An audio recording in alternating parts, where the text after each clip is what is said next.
Delicate subject. Chapter 4. She and Garrus got drunker. Thane got more and more sober in comparison until she couldn't look at his face without cracking up, but she also couldn't look at much else without cracking up. She loved these men, and she was happy. Strip away the alcohol and the pyramid and the Turin magic, and she would still be damned happy. A job worth doing, a second chance at living, and a worthy fucktoy to boot. Life was good. The bartender stopped by to congratulate Garrus on punching that particular Turian in the throat, saying that he had always been a harassing little shiv and it was a shame murder was still illegal. She dragged his unconscious body out and leaned it in the hallway outside, on her way back in, saying, "Maybe we'll get lucky, and someone will conscript him. I'll sign the contract." At some point, Thane had decided they had both had far too much than enough to drink, but they still had two more, and it looked like Thane was trying to figure out how to carry them both back to the room. "Garrus, he's looking at us like we're the fox and the chicken, and he's got a boat." "He's got a what?" "A boat." "Yeah, he does." "No, wait, there's a bag of corn. The out-cold Turian is a bag of corn." "You are making no fucking sense, but I'm used to that." She persisted for no particular reason except that... Wait. She opened her mouth and closed it, saying, "You're definitely the chicken." "What's a chicken?" "Bird. Delicious bird." "What's a fox?" "Wily and fast hunter. Eats chickens." "Yes, that." I'm suddenly okay with this story. She wondered briefly if alcohol and the effects of two alien physiologies were going to kill her, and she decided that would be a worthy death. She should fill out that paperwork. Thane gave them both a smile that was bordering on smirk. Oh, God, she wanted to lick that man. And she could. Maybe not right now, but she could. Thane stood and started to leave, Garrus saying, "We should follow him. I have no idea where we parked." She stood, leaned on Garrus's shoulder. "I don't think we parked." Garrus's mandibles waved in uncertainty. "Right. Hotel." What if it's a trap? Spirits, I hope so. In varying degrees of lurching, leaning, and jostling, they caught up to Thane.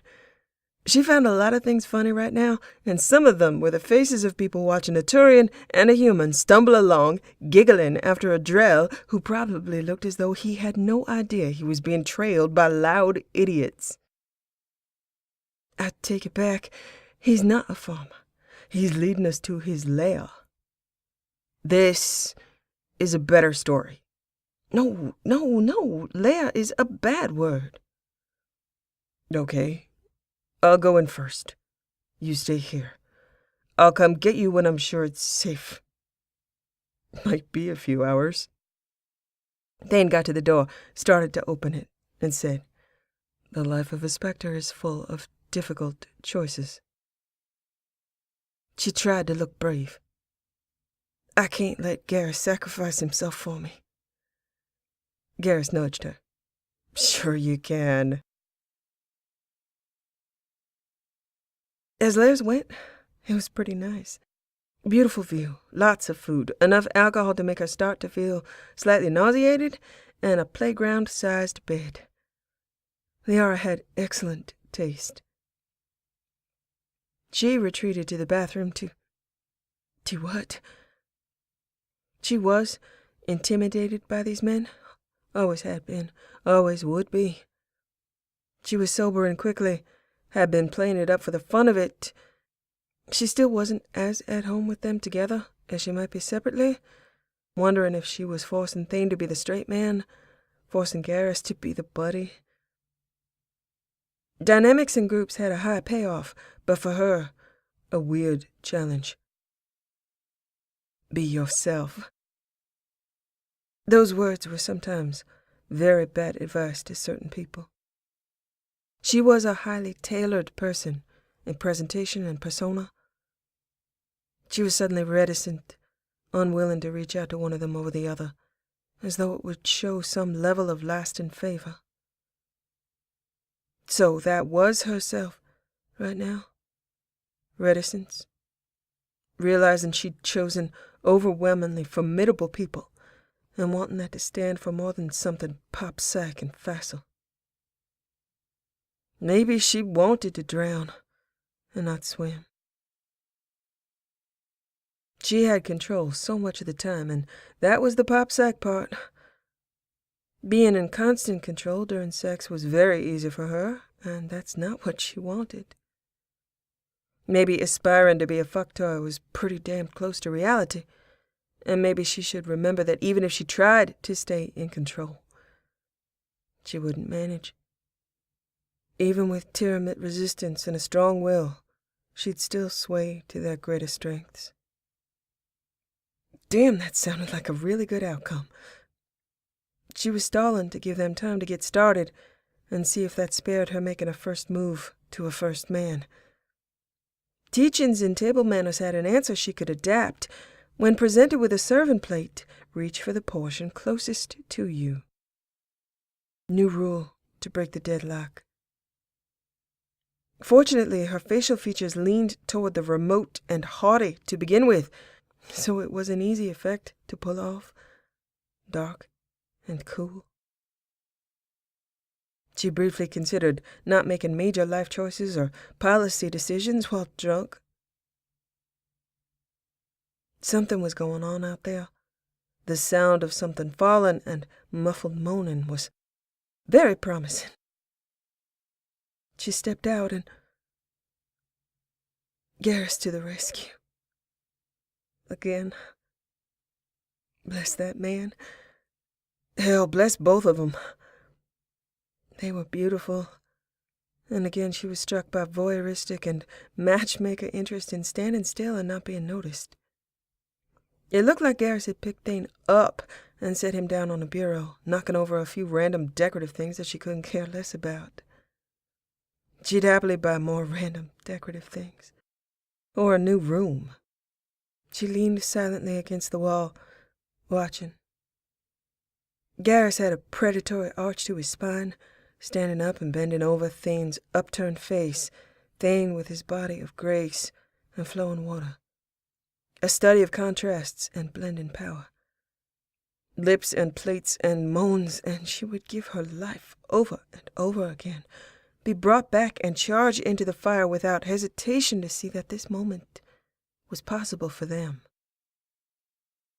She was quiet, but she was only a few feet away from a Turian who could smell her, hear her footsteps, and probably gauge the temperature change from the door opening while making out with a drill. Impressive. Garrus turned to her, and then Thane's head turned, and she lost her breath at the sight of them.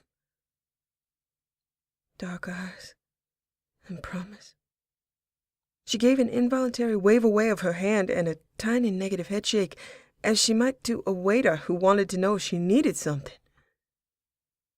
Garrus pointedly looked at her hand for a long moment, then back up to her eyes with a raised brow plate, and "I see you continue to be an idiot" look on his face for a brief moment before he was over to her, lifting her with a gasp and a yes, a squeak. She squeaked.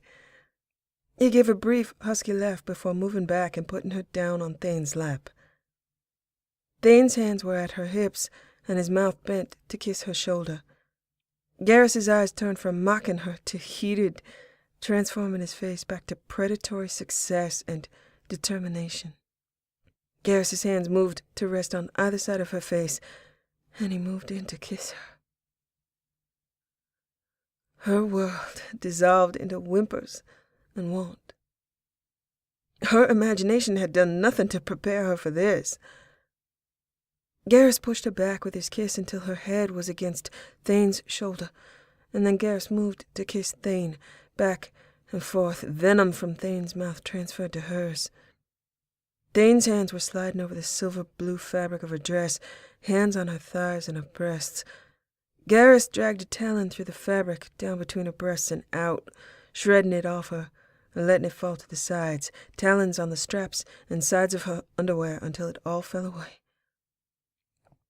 Thane lifted her breasts in his hands, and Garrus looked at her nipples, her head back again with Thane kissing her, eyes closed, dizzy and overpowered. Garrus lifted her off Thane's lap, briefly, kissing her with her body crushed against plates. She clung to him, whispers and movement of leather behind her, until she was pulled back against Thane's body. One hand at her hip, his cock between her legs, but not in. He used the other hand to twist her back to kiss him, and it was Garrus's turn to whisper fabric and toss aside his clothing. Garrus kissed along her jaw, down her throat, dragging talons and teeth, his scent flooding the space and clinging to her skin as his hands passed. Thane spread her thighs wider with opening knees, and she moved her hand to close around his cock. Thane broke the kiss and moved one arm to grip her waist as he moved a hand to caress at her breast. Sing. Watch. See her. Garrus was between their thighs, his shoulders determining their wide spread, his tongue and teeth on Thane's thigh, drawing a deep breath from Thane, thigh and stomach muscles tensing against her. He bit to draw blood, then switched to the other side, bit at her thigh to draw blood. Her own breath and gasp transferred. He looked at the marks momentarily and then raised his eyes to meet her gaze.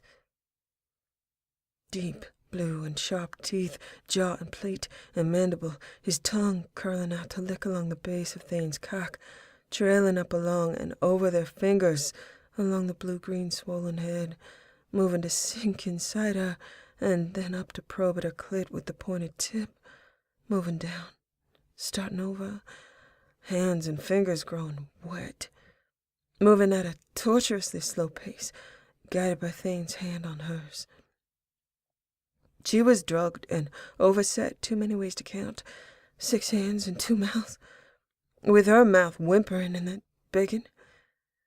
When she was incoherent and whispering, "Please," in hoarse breaths, Garrus held one hand at the base of Thane's cock while Thane guided hers in long, deep strokes. Garrus slid a finger into her, breaking eye contact and closing his eyes, leaning in to slide his tongue over her clit. There was no room in her mind to carry anything but the immediate pleasure, a physical and mental collapsing moment that relaxed muscles into a long exhalation. She could only focus for a few brief moments on any one sensation before being overwhelmed by the whole. Thane's mouth recaptured hers with a hum of anticipatory promise. Her hand gripped on his cock, his hand covering hers, pressed up against Garrus's hand, Garrus's mandible on her thigh, tongue and finger and vibrating growl. Tyramid and Torian blurred and blended and stretched out her body in time, taut, a moment of revelation like having watched an artist add hundreds of brush strokes to canvas, chaos and mystery until a connecting stroke creates a picture, a translation of inner ambition. She'd thought she'd drown, but they would never allow that. They'd hold her up through the deep waters. The momentary revelatory calm disappeared under crashing waves, slowly building, tasting and touching and time. They held her in place through trembling, arching, and then shaking, Thane's tongue tasting muffled screams and Garrus's mouth creating shocks and aftershocks. Garrus kissed back up along her body until he bent her back with a demanding, dizzy kiss, and then he switched to kissing Thane. Garrus lifted her easily off of Thane and turned her, set her on trembling legs and knees that gave out. Bending her forward, he thrust into her from behind. His growl fell through the plates of his pressing hips. Thane stood up and caught her face in his hands, kissing her, and then guiding her to kiss and licked down his body until her mouth closed around his cock. His hands tightened in her hair, wrapping his fingers in it and holding her head, cock thrust hard down the back of her throat. Garrus didn't move, but her body jammed back against him with every hard thrust from Thane. Garrus's hands were on her hips, digging in claws, and then on her back. They both leaned in, and there were sounds of kissing, groans and growls, and her moans for counterpoint. Her blood and body conspired to decide there were hungers in her body and mind and heart that had always ached and were now literally and figuratively filled. Siha and Karim and the creation of the impossible. For the first time since she'd been brought to public attention, called a savior with no irony, feeling uncomfortable with the weight of notoriety, she felt entirely deserving of those names, and gathered in the glory. Gods seemed real, and she was one of them. Thane's hand came to caress her throat, and Garrus's hand moved to her clit again, her eyes closed against spinning red sparks behind her lids. She'd fall if they didn't hold her up. She wanted to give everything back that they'd given to her, and it would never be enough given. Thane's groan was harsh, guttural, and a new sound from him against Garrus's mouth, and triggered convulsive swallowing, shaking and tightening around Garrus, who gave his own feral sound. She was boneless, weak, and ready to fall forward, but Thane's hands on her shoulders lifted her up. Garrus's arm around her waist pulled her up, back against his chest. They were all shaken, trembling as though they'd only just found each other, the only sources of warmth after being abandoned to the cold. Thane's mouth came to hers, one arm around her waist and one arm around Garrus.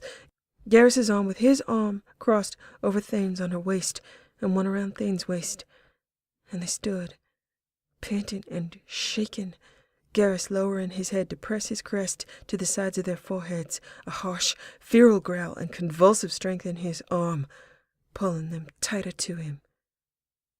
She was helpless, weightless, and without will, with Garrus continuing to shake, his breath harsh for long minutes.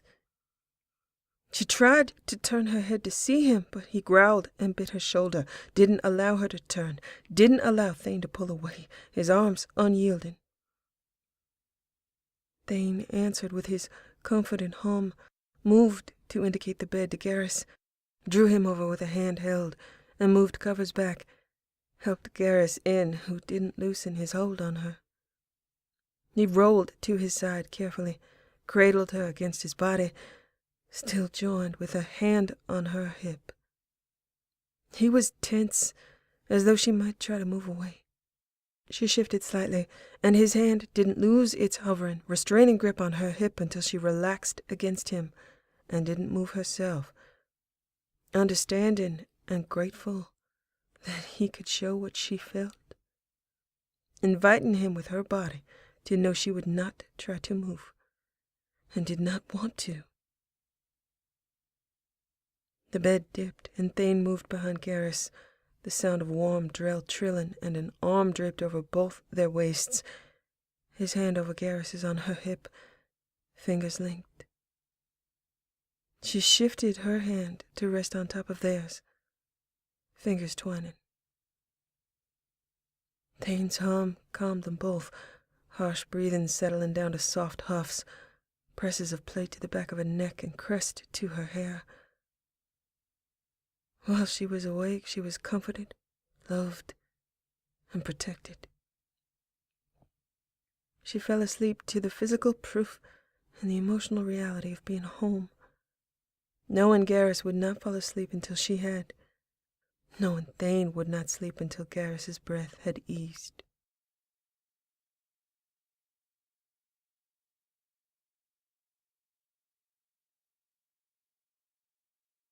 Thane liked her hair. Thane liked her hair a lot. He was reclined on the bed with Jane leaning back against him, her head forward, and her hands on his bent knees, her arms on his thighs, warm leather and the lines and curves of his muscle underneath. He was learning braids and twists, his Gentle, deft fingers were along her scalp and throat, and he bent kisses to her neck as he twined her hair through his hands. Garrus was eating some sort of dextro, and she raised her voice to get his attention. "Garrus, would you tell me what it is about Turians that makes me dizzy when you kiss me?" Garrus didn't look up. "You're just easy, Shepard. It's not hard." "Why won't Turians tell me what it is?" "Why are humans so nosy?" "It isn't my nose that is affected. In fact, you've reiterated how inferior my nose is. I clearly need help." "And you're not gonna get it." See, when Turians mate, each participant has a part of a neurochemical cocktail that increases pleasure for both. It is called reverie. A Turian can have multiple partners, seeking the person that suits them best. When they have chosen a mate, they undergo a voluntary, socially ritualized, and biologically complicated process where they become attuned specifically to their partner's chemistry. With both consenting, they become a bonded pair, best matched to please one another. An unbonded Turian has enough of everything to please possible unbonded partners, but not as much as they might please a mate when they become fully bonded. "How the hell do you know that? You shouldn't know that." "Makes sense. I have no idea why he picked me. I got nothing." "You've got something." Garrus turned on Thane. "Where did you find that out?" Thane shrugged. "I should not Tiramit and tell." "You just fucking did!" "Yes, but I should not." Garrus covered his face with a hand. "Was it me? Did you make me tell you?" Jane twisted her head to look at Thane's face, who was watching her blandly. The lack of answer to that question on his face made her laugh. Damn it. He's never gonna tell me. "At least I'm not the only one with no clue." "You can be assured that if I will not tell you, I will also not tell another." "That's very comforting. Thanks." Thane smiled. "I did not learn it from you, Garrus." She noticed that he didn't promise that he wouldn't. She wondered if it was because he didn't want to be told they didn't believe him. Since he'd hacked her communications to save her life, they'd have trouble believing he would not use every advantage in his arsenal if it meant protecting them by any means. "That is a comfort.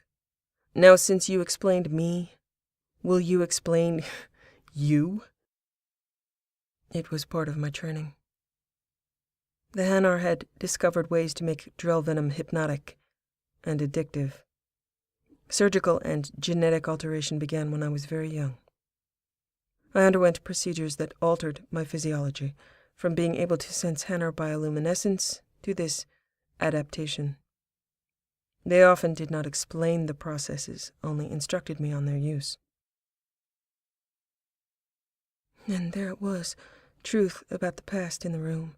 The peculiar, only now exists, silence broken, and confidence exchanged.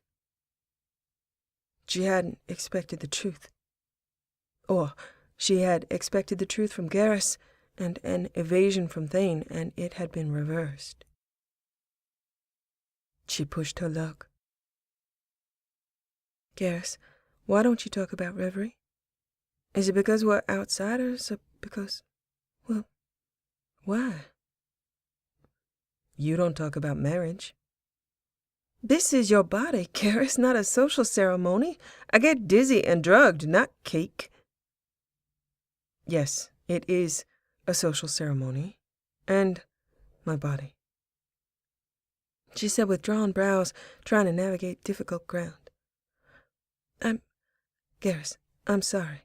I have no right to..." Garrus shook his head. "You have every right. See her." Listen with your heart. You are listening with a human head, and he is speaking with a Turian heart. He seeks to protect you by not answering your question. Can you truly not imagine why he would not answer? She considered what he said, trying to comprehend chemistry, volatile chemistry. She felt unforgivably stupid, with them both looking at her as though they were shocked she didn't get it. She said, "Okay, human head. No, I obviously do not understand, and I'm afraid imagining here will put me in the middle of a minefield. Help me, please. If the question is offensive..." "What the hell?" Thane held up one hand and both were silent. "Siha, you have a talent, and it is to see an ideal world. If I am correct, in that world, Garrus could be restored to what you feel you took from him, his Turian social identity. You hold yourself responsible for him not being high in Turian social ranking. Am I correct?" "Of course, that's obvious." Now it was her turn to look at Garrus as though he were unforgivably stupid. "That's ridiculous." She was ready to argue the point, but Thane touched her shoulder to continue before she called Garrus an idiot.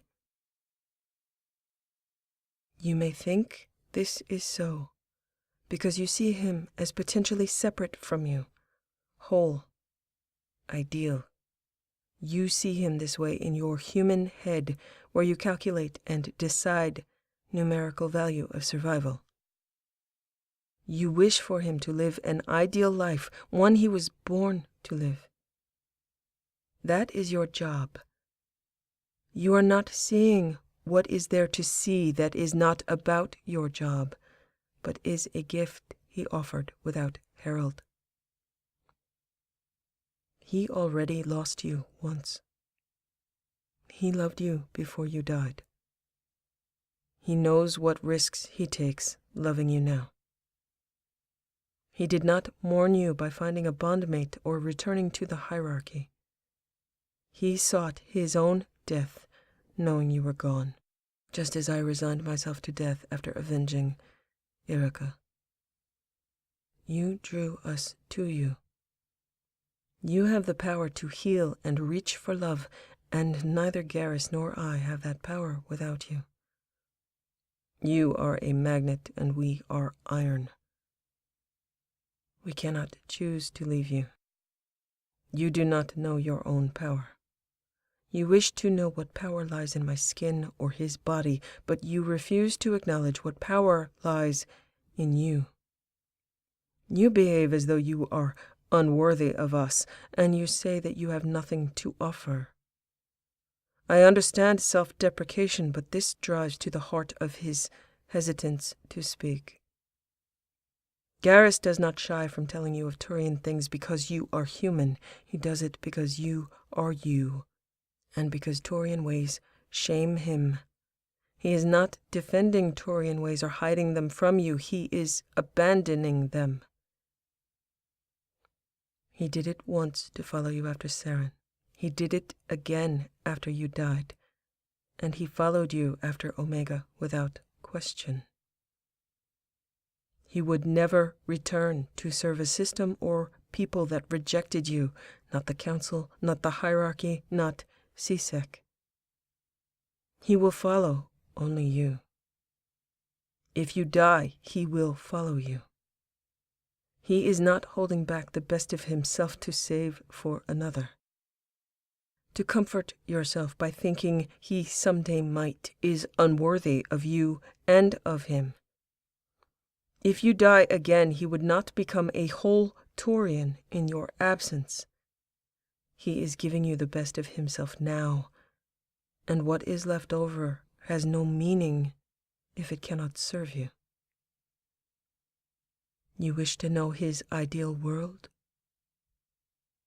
It is you.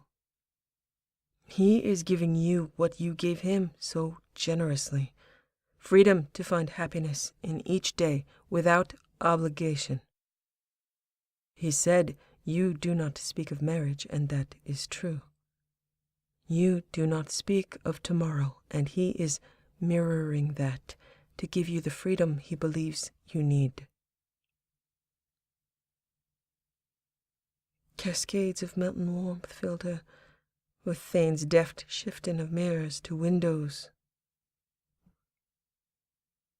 I thought if you didn't know about how bonding works, I could hide behind Turian custom and you would respect that. Well, that was a stupid idea. It obviously didn't work. Garrus smiled at her. Obviously. Thane missed something, though.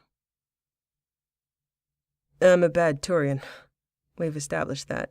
Thane's right about everything he said, but it seems he thinks I would bond to you, Karim, and that you would not accept the gesture because of the way you see me, and that, as you said, you can't ask me to sacrifice myself for you. It does not matter what you ask anymore. You won't be able to stop me from sacrificing myself for you, or for him. You would die for anybody in the right circumstances, Shepard. We know that. You've proven that. You can't accept that we would die for you, and only you, at your word. You would like it to be business, military, and clean, and we can pretend for you, follow your orders, and you might think we're like you, that we'll die for anybody, but that is an illusion. Maybe I'm just following you in more than a few ways, but I won't choose between you, and I can't bond to both of you. It doesn't work that way, though I wish it did. If I bonded to one of you, the other would be shut out, and I can't bear that. Socially, this means I remain a Turian child, and I do not become an adult. But the reality is, I am in love. I am an adult, and if Turians do not agree, then that really is their problem.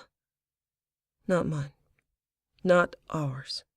I won't bond to either of you because I do not feel a bond could make me love either of you more, and I couldn't bear making one of you feel that I loved you less. Thane, I trust you. I love you. You don't have to ask. There has been more than one gift without herald among us, and she isn't the only one who behaves as though she were undeserving and would give way for the happiness of those they love. If I had mentioned bonding to either of you, I felt you would both encourage me to bond to the other, and it would be a disaster of ironic proportions, both feeling I loved the other more, neither understanding that was impossible. She smiled, the warm flush of embarrassment mixed with the slightly goofy bond of being in love with and adored by self-sacrificing, badass romance junkies. So we're all kind of stupid, huh? It seems so. She pushed her luck again, leaning on the part of those facts that she really didn't like. If I order you to leave me behind, I expect you to follow that order. Garrus smiled at her. Just like Thane, I'll lie to you to protect you, Karim. You've both taught me some things about relative truths. We'll just have to see what happens on that day, won't we? I can't function if I don't think you're gonna follow orders. Thane kissed at her throat. The life of a spectre is full of difficult choices. You could try to pull rank. What are our ranks again? Thane nuzzled at her throat.